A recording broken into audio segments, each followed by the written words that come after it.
কয়টা রুটি দিল বুঝতেছে না কিছু। 1 2 3 4 5 7 8টা রুটি দিল। আচ্ছা খায়া দেখে লই গা কিরকম হইছে পরে কইতেছি আপনারে, পরে বুঝতে পারবেন। সাড্ডা বিসমিল্লাহ।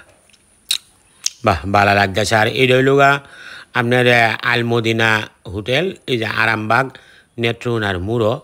এহেন আপনারা আইলে এই খাইতার বাইন লোগা চাপ মুরগির আর লোগা তুন্দল রুটি সব সময় হওয়া যায়। খুব মজা লাগতেছে, খুব ভালো লাগতেছে।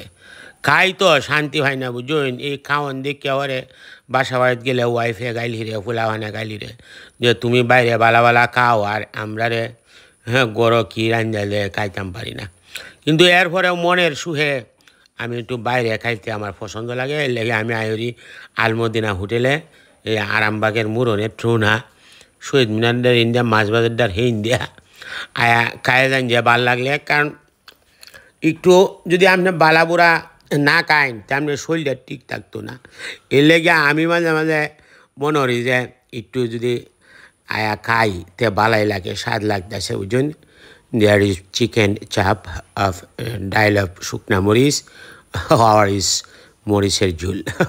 খাই যে ভালো লাগে বুঝুন। এর লেগে কারণ মুহে দেয়ার ইজ রুচি অফ বেস্ট অফ কোয়ালিটি।